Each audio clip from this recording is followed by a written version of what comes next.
Bienvenidos a Primum Gradus, tu podcast de historia y humanidades en general. Os habla Ricardo Silvestre. Vamos con el cuarto capítulo de esta serie que he dado en llamar Mercado y Suma Cero. Mercado y Suma Cero. ¿Por qué este nombre? Porque esto alude a uno de los grandes mitos liberales, es decir, que en la libre competencia, en el mercado, cualquier transacción no es un juego de suma cero, es decir, los dos que transaccionan pues ganan. No es aquello, ganas tú o gano yo, como sería un juego de suma cero, que solo puede ganar uno. Bueno, ya hemos visto en programas anteriores de que esto es un mito. Ya vimos en el programa anterior, concretamente, cómo la gente se adhirió al trabajo industrial forzado por leyes emanadas del Estado. Es decir, el pretendido antiestatismo del liberalismo es una farsa. El liberalismo nace auspiciado por el Estado, viene de arriba a abajo, no de abajo a arriba. Es, como veis, una ideología llena de mitos y de dogmas, cual religión. Se ha hablado muchas veces, hasta la saciedad diría yo, y con razón, de que hay algunas teorías políticas que son religiones secularizadas, sobre todo el marxismo y en cierto modo el fascismo, ¿no? Con su mesianismo, con su escatología, es decir, una especie de teoría de los últimos tiempos, donde después de un paso angustioso viene el cielo. Lo que pasa es que en este caso no en el otro mundo, sino en esta tierra, etcétera, etcétera. Bueno, pues digámoslo claramente, el liberalismo, aunque se las dé de realista, de yo estoy en la realidad, pues tiene muchos mitos. Ya hemos visto unos cuantos hace un momento, los he citado, ¿no? Y también el de la mano invisible, etcétera, etcétera. Precisamente la ideología que los liberales más dogmáticos, más doctrinarios consideran absolutamente contraria, como la antítesis, es decir, el socialismo, pues resulta que esa teoría política, bueno, el socialismo y el fascismo, que ellos consideran como una derivación así extraña del socialismo, no vamos a entrar a más. Bueno, pues ellos consideran que esta es su máxima oposición ideológica. No es cierto.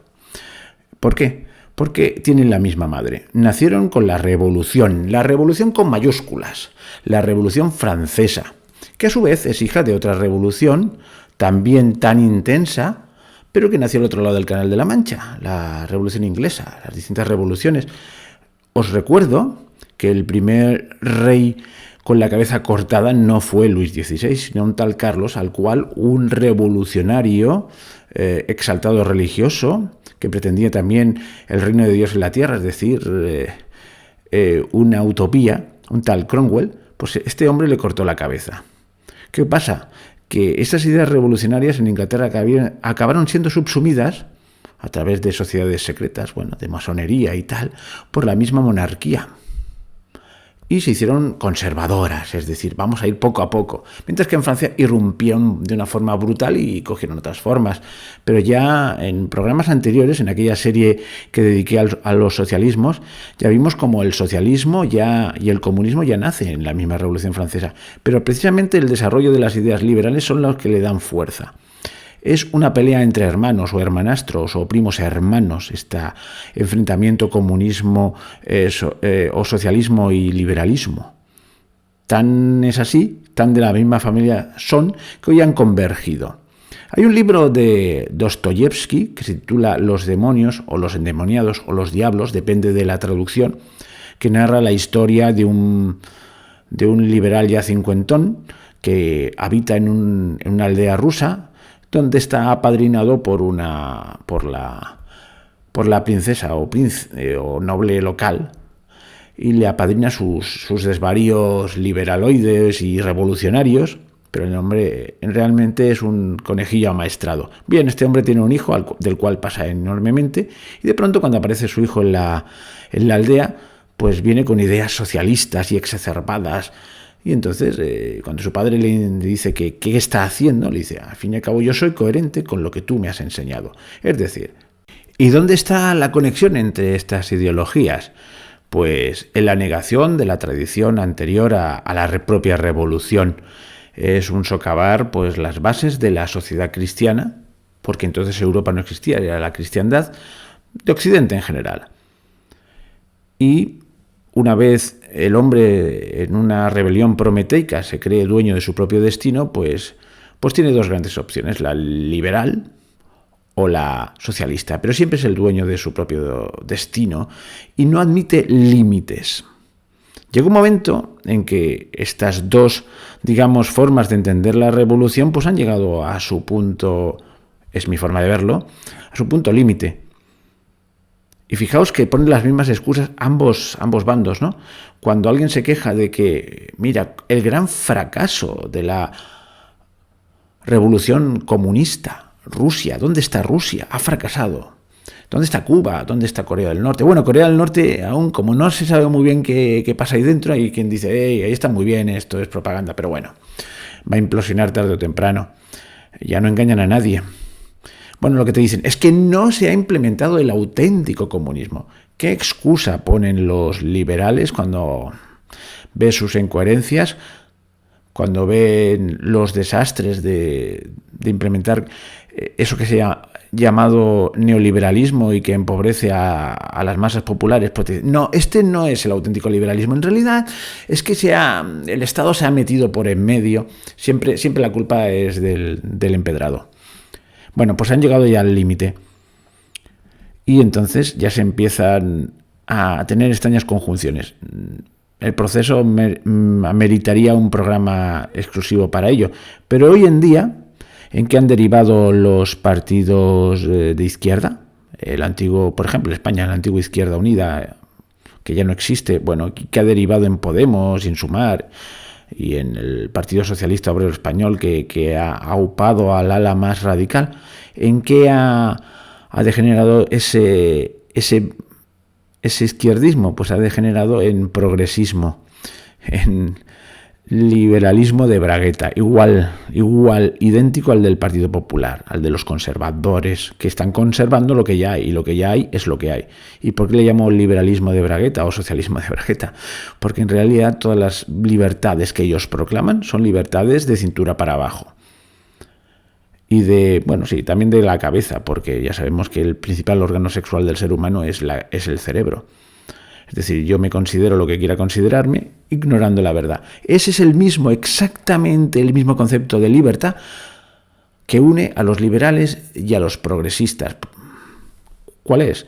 El hago lo que me da la gana y lo que yo pienso es la realidad para mí.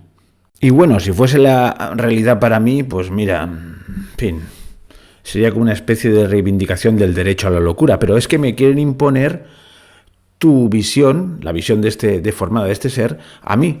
Es decir, si ahora me consideras Ricarda, si tú me llamas Ricardo, te podría demandar. Absurdo, ¿verdad? ¿Y para eso qué requiero?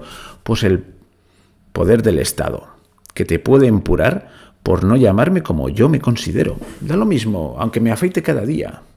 No voy a seguir, ya me entendéis. Pues nada, tienes que verme como yo me veo. Mi pensamiento es ley. Absurdo, pero así en esas estamos. Pero si escarbamos un poquito más, vemos lo que siempre vengo diciendo en todos mis programas, trate de lo que trate. Detrás de esta revolución hay elitismo. El elitismo gnóstico. Nosotros, los que sabemos, dictaremos las leyes a los que no saben. Porque ellos no saben gobernarse. Hay dos grandes porciones de la humanidad. Una, la de los elegidos, la que tiene el conocimiento, y otra, la de los que hacen lo que pueden. Entonces los vamos a tener contentos y engañados dentro de una orden, ¿no? Y aplicaremos la ley del embudo. La parte ancha para mí y la estrecha para vosotros, chusma. No os lo merecéis. No os merecéis más que ser engañados. Y gracias que os dejamos vivir. O si no, mirad. Y no son conspiraciones, no es pensamiento conspiranoico.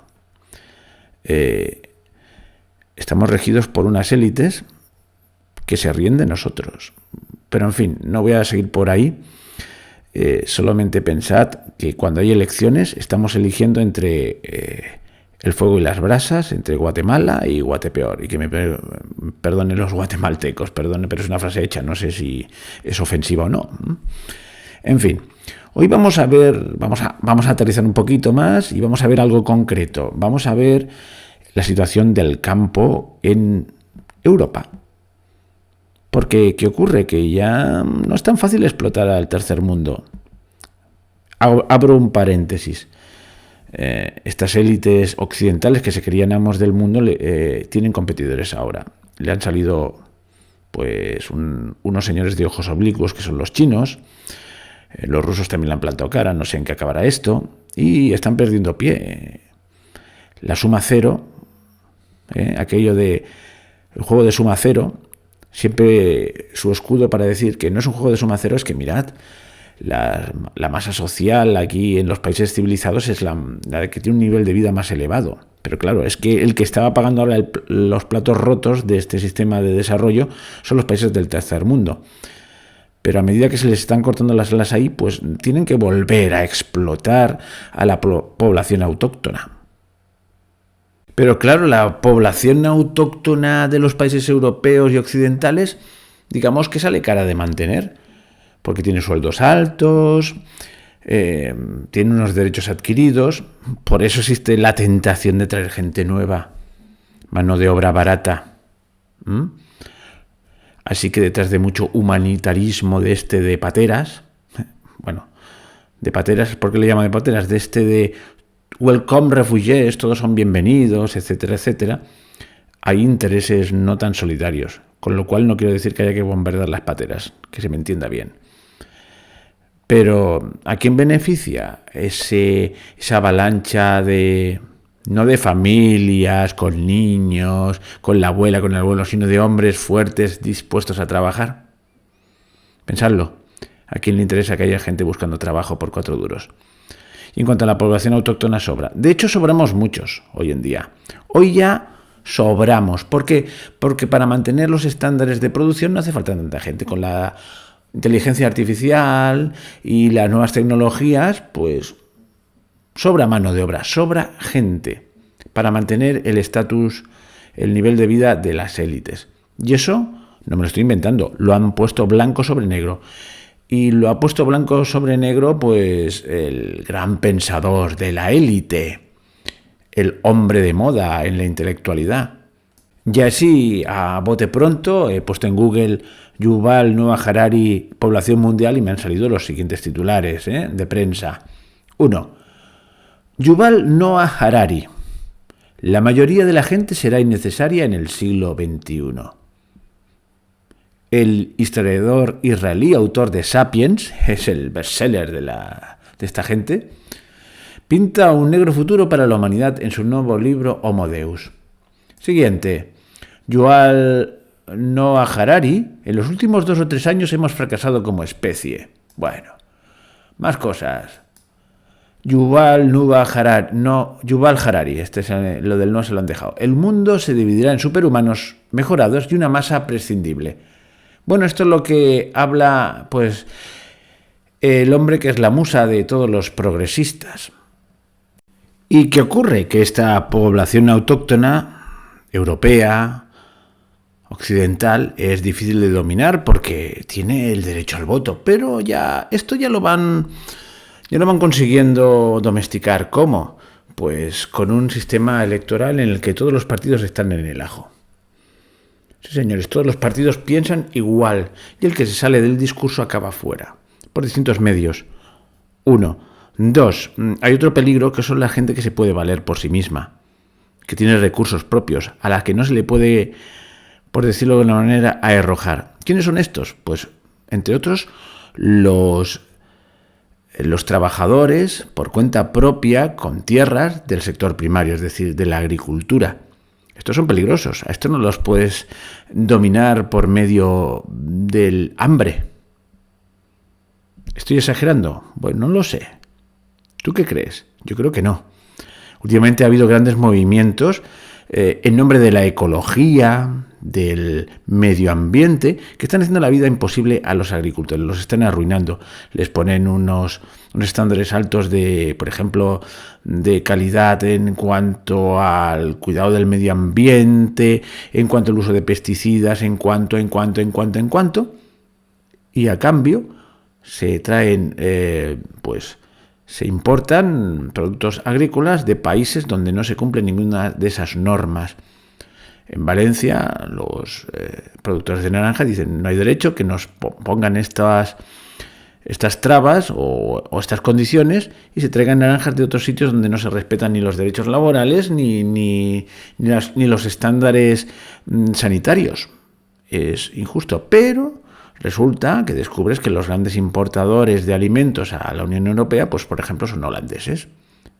O sea que puede darse la paradoja de que entren naranjas a Europa a mansalva en nombre de una empresa holandesa, cuando en Holanda no hay ni medio naranjo, y así todo. Entonces, hay que laminar a los agricultores. ¿Por qué? Porque son el último foco de resistencia, aquellos a los que no pueden arrojar.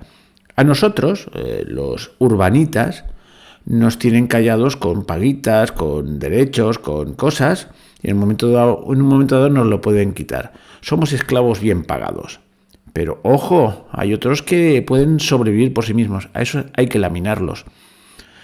Hay que evitar que exploten la tierra de muy diversas maneras. Y entonces aquí vamos al tuit o al posteo de X, porque se llama X, la red social que me ha inspirado este programa. Vamos a ello. Bueno, pues vamos allá con este post, mejor dicho, con este hilo de posts. Y lo ha hecho un tal Quasimodo, aquí en pantalla lo veis. Voy a darle propaganda, ya que me estoy aprovechando de su información. Quasi, con Q, _modo, @quasidixit. Cronista de esta distopía. El sueño de la razón produce monstruos. Revélate. 30.400 seguidores, que para mí los quisiera. Bueno, dice así. Agricultores en guerra. Ha estallado... Ayuntamientos bañados de estiércol, paros y manifestaciones masivas, colapso en Europa. El sector agrario ha declarado la guerra a la Unión Europea. ¿Qué está ocurriendo? ¿Quieren destruir el campo los burócratas de la Unión Europea? ¿Qué intereses hay detrás? Y ahí dice, abro hilo. Bueno, y aquí han puesto una imagen muy chula. Ya se ve claramente que es con inteligencia artificial de pues un edificio que se entiende que será la sede central de la Unión Europea rodeado de tractores que están pues echando estiércol y el edificio en llamas. Bueno, es una licencia poética un poco tremenda, pero ahí está. Y continúa más abajo. 1. Guerra al sector. Y dice así. Desde hace años, la Unión Europea, grandes capitales, especuladores, gobiernos y burócratas parecen haberse puesto de acuerdo para arruinar a pequeños y medianos productores, lo que pone en peligro al sector y también el acceso alimentario de la población en general. Y aquí pone 2 recortes de prensa. Y entonces me he tomado la molestia de buscarlos. Del diario La Información, sección de Economía, dice así. Los fondos viran hacia la agricultura, dice. El capital riesgo acelera su siembra en el campo español y sacude todo el modelo. El sector teme por una uberización del sistema después de que los grandes nombres internacionales se hayan fijado no solo en la industria agrícola, sino también en las explotaciones y empresas del primario. Bueno, he encontrado alguna noticia más relacionada, que no estaba ahí. Dice el capital, esta vez del economista.es. El capital riesgo siembra su inversión a lo largo del campo español. Y estamos en lo de siempre. Cuando se deja a las leyes del mercado funcionar por sí mismas y marcar la legalidad de los usos, ¿qué ocurre? Que unos pocos lo acaparan todo y se acaba con la propiedad generalizada. La propiedad está en manos de unos pocos. Nosotros ahora mismo estamos esclavizados, aunque cobremos un buen sueldo y tengamos derechos sociales, porque en cualquier momento nos los pueden quitar y nos pueden dejar incluso sin comer. Digo, a los urbanitas, que somos la mayoría. Pero aún quedan esos seres semilibres que son los agricultores. Si acaban con ellos, ¿qué ocurrirá? ¿Quién tendrá el monopolio de la alimentación? Esos grandes grupos de inversión que compran las tierras. Y continuaremos sumariamente viendo este hilo, porque si me extiendo más se va a hacer un programa muy largo. Yo creo que ya habéis captado el quid de la cuestión, pero no me resisto a leerlo entero. El siguiente post del hilo dice frentes. Dice, esta ofensiva tiene 2 frentes. A.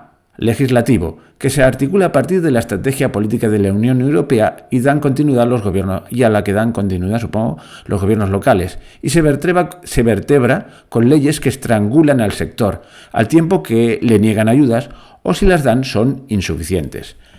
B. Grandes capitales. Los intereses del pequeño y mediano productor colisionan con el de las grandes cadenas de distribución, exportadores, grandes terratenientes con rentables explotaciones en países pobres y empresas del sector de renovables. Y todos tienen lobby en Bruselas. Aquí vemos un titular de prensa. La irrupción de grandes capitales y fondos de inversión impone un modelo uberizado de agricultura.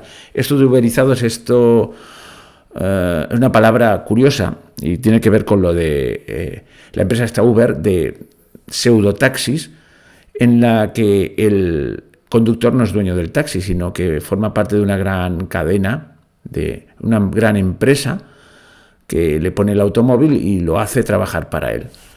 Con lo cual acaba con otro pequeño propietario, que es el taxista. Seguimos. La presión que meten sobre el sector primario, todos estos actores políticos y corporativos, afecta a los agentes de mercado más pequeños y también a los consumidores, que pagan precios más caros por alimentos de peor calidad y sufren carestías puntuales que podrían cronificarse. Y aquí habla de la guerra, otro recorte de prensa, la guerra del limón. Los agricultores de Málaga denuncian la ruina de precios. Hace poco vi un vídeo informativo de estos que se cuelan en, no sé si en YouTube o en TikTok, de un montón de limones tirados al lado de la carretera para que la gente los coja, porque con el precio que les pagan no es rentable para los agricultores. Bueno, sigue. 3. La ofensiva legislativa. Bruselas es la capital de la Unión Europea y también el nido donde campan los cientos de lobbies del sector privado que luchan por medrar en la política comunitaria, influyendo en favor de sus propios intereses. Esto tiene un impacto directo en muchas leyes. Bueno, continúa por ahí. Bueno, esto continúa y continúa, pero yo creo que ya lo habéis visto. ¿Dónde está el asunto? Y antes de acabar el programa, una cita de un libro, del prólogo de la restauración de la propiedad de Hilaire Belloc. Dice en ese prólogo: el propósito de quienes piensan como yo en estos asuntos no es restablecer el poder adquisitivo, sino restaurar la libertad económica. Es verdad que no puede haber libertad económica sin poder adquisitivo. Y es verdad también que la libertad económica varía, en cierta medida, directamente con relación al poder adquisitivo. Pero no es exacto, en cambio, que poder adquisitivo sea equivalente a libertad económica. El gerente de una empresa que gana $2.000 mensuales y que puede ser despedido según el capricho de sus patrones, tiene un amplio poder adquisitivo, pero carece de libertad económica. ¿Vale? ¿Está entendido lo que es libertad económica? ¿Está entendido cómo el sistema de que solo existan asalariados es altamente peligroso? ¿Cómo es altamente peligroso que la propiedad no esté bien distribuida en manos de mucha gente? ¿Cómo estamos a merced de grandes empresas que pueden en cualquier momento cortarnos el grifo de nuestros ingresos, por muy bien mantenidos que nos tengan? En cualquier momento puede ocurrir. Nuestra libertad está en juego. Y bueno, otra cita interesante, para que veáis por dónde van los tiros, para aquellos que digan, no, bueno, pero hay elecciones y entonces yo votaré al que defienda mis intereses. Bueno, pues vamos a ver lo que dice Noah Harari otra vez. Y bueno, en la entrevista esta que antes he citado a Noah Harari, que he citado al titular, hay una pregunta concreta sobre la entrevista. Dice el periodista: sostiene que dentro de un tiempo habrá una masa de personas innecesarias para el sistema. Y dice: sí, cada vez dependemos más de los robots y la inteligencia artificial. Muchas profesiones terminarán desapareciendo, por lo que podemos llegar a una situación en la que miles de millones de personas sean económicamente innecesarias y formen parte de una clase social inútil. Cuando pierdan su valor económico, perderán también el político. Si en un plazo de 15 años no las necesitan ni como soldados ni como mano de obra, puede que el Estado pierda el incentivo para invertir en la salud y la educación de las masas. Y sigue el periodista preguntándole o proponiéndole un tema: pero lo seguirán necesitando para que les voten. Y dice: en las democracias el voto cada vez influye menos en las decisiones importantes de nuestras vidas. Los gobiernos son más gestores que líderes. En los últimos 20 años, el cambio más importante en nuestras vidas lo causó la aparición de Internet. Nunca hemos votado sobre Internet. Nunca ha aparecido en ninguna campaña electoral Las decisiones fundamentales las han decidido ingenieros y empresarios a los que nadie votó y a nadie representan. Y lamento dejaros con este mal sabor de boca, pero más vale saber por dónde nos van a venir los tiros para estar prevenidos. Aunque yo creo que hay esperanza. Noah Harari no tiene tan clara esa esperanza y no sé si se acomoda en cierto modo la situación y se limita a ser notario de la misma. En fin, voy a suspender el juicio sobre él. No estoy de acuerdo en todo, pero bueno, ahí está lo que él dice y lo que muchos creen. Y nos veremos en el próximo episodio de El Mercado y la Suma Cero en breve. Y mientras tanto, pues nada, si os ha gustado, poned un me gusta y pues hasta pronto.